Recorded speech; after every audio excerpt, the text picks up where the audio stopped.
So we have a lot of feelings about Anthony. I mean, we feel that he's, BSing and all of that kind of things. But where is Amber? Where is Amber's feeling at this point in time? In other words, is she buying all of this? Is she not buying it? What is her true feeling? And I think we're about to hear this now from Wayne, based on our conversation. Let's go. The situation, but hey, man, that's y'all business. I'm talking about this what our business. So, do you think I would be stupid if I really got back with him? So I think you stupid. Yeah, I just. Hey, man, at the end of the day, it ain't about what I think. Like I always told you, it's about what you think because There you go. Hold on, hold on. Yes, and Wayne has always been telling her this from a longer time. That hey, it's about what you think. It's not about what anyone else think. Can you decipher for yourself? You understand? I love this advice. It's good. It's a good path that he's leading her down. Don't give her any advice. What do you think? at the end of the day, you gonna have to live with the consequences or the blessings or whatever that come with it. However it is, you got to live with it. I'm gonna be over here at my house chilling, drinking orange juice. So I know, but you know how it is. I done talk so much junk to my dad, to my friends, and they gonna be looking at me crazy if I go back to him. And maybe next time that's why you want to talk to a therapist because people tend to affect exactly what you have going on. So it may be best you talk to a this is why therapists are better to talk to because guess what? They're a neutral third party. It doesn't matter. Your most secret desires are hidden and then you don't look crazy. You understand where I'm coming from? This is why I'm advocating for you guys talking to therapists. if I you didn't. if you worry about what people say, you can't live like that. I mean, it's my fault. I ran my mouth too much. Yeah, Oh yeah. exactly. What I'm telling you, what the Bible say, man. You nobody can't judge you. We say get the log out of your eye before you get the splint out of somebody else's eye. We all got issues and stuff. So if you worry about what somebody say, you know what my strength is in life? For real. What? I don't care what people say. You know the only person I care about is what God say.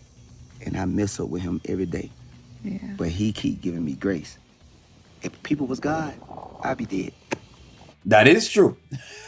That is true. This is sound advice he's giving to her. In other words, he must say, Amber, I can't tell you yes and I can't tell you no. I don't know what Anthony's true intentions are, which we don't really know. I mean, I just give you an impression of what I think it is based on if I was in her shoes. But the truth is, she will have to decide for herself. But what she has to do is she must accept the responsibility, which is what I was talking about before. She must accept all responsibility based on the outcome of her decisions. And sometimes people don't want to do that.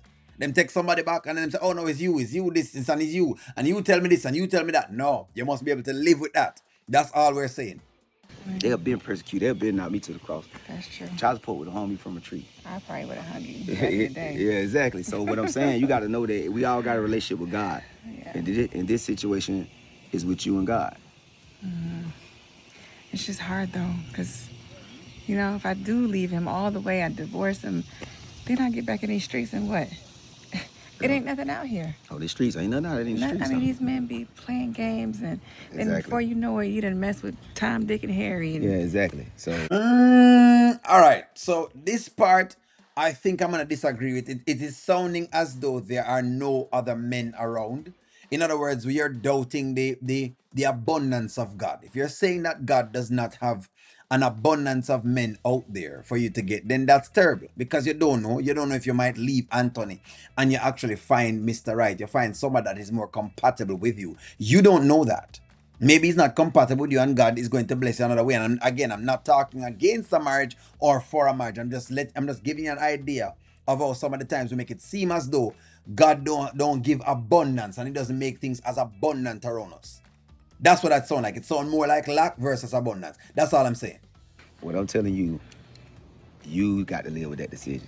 At the end of the day, that's your husband, and it go by how you feel. As long as nobody ain't taking nothing from your body or stealing and killing and beating and abuse or whatever, man, whatever you go through, man, that's your business. Don't worry about what people say now. Now, don't go to nobody because of what people say, and don't go away from nobody because of what people say. It's about your soul and what you feel. Because the only person that been there for you your whole life is that person inside of you. Love it. Love the conversation Wayne has had with her. I feel like this is top shelf. This is one of his best levels of advice he has given to Amber. This is sounds like the advice that I would give to someone. You know, it sounds like advice that I would personally have given her just the same. You have to consider it for yourself at this point in time. She has to think for herself. This is one of those times that she must think for herself. This is one of Wayne's best piece of work. I really and truly appreciate this. This I can appreciate. This I can rock with. This feels more natural internally. He's not telling her to do anything. None at all. He's not telling her to stay with Anthony or leave Anthony. I'm saying, hey, what do you want? And that's the question. What exactly do you want? What you want? When you look deep inside your mind, what do you actually want? Now, of course, as I said before, the whole idea of nothing in the streets and whatever else it is. Hey, nothing probably not in the streets. But I wouldn't want to think that Anthony is the only man that exists in life. Because when you think like that, oh, you know what? I'm gonna stay with this guy because there's no one else out there. That means I'm going to be able to abuse you. I'm going to be able to use you. I'm going to be able to call you out your name. I'm going to be able to not treat you well. And this goes for the woman as well too. That's why men have to think of women abundantly, because if they do that, then it means me I can take anything from this sister. Me I can think that, oh, this bad behavior she's exhibiting, I must take it. Oh, because she come with 10 kids. You know what? Nobody else is out here in the street. I must just take it. You know, oh, you know, because she comes and she wants to tell me how to do this and how to, you know what? There's nobody else out here. For me to start thinking like that, it means that I've gone on the path of thinking in lack. And I've never known God giving any spirit of lack. God has always provided, no matter what it is. God has always provided. If we want to go to a biblical lens, remember the multitude. It was 5 loaves and 2 fishes that fed 5,000 people. Anyway, you can quote or misquote. Let me know what y'all think. Like, share, comment, subscribe, and talk to y'all soon. There we go.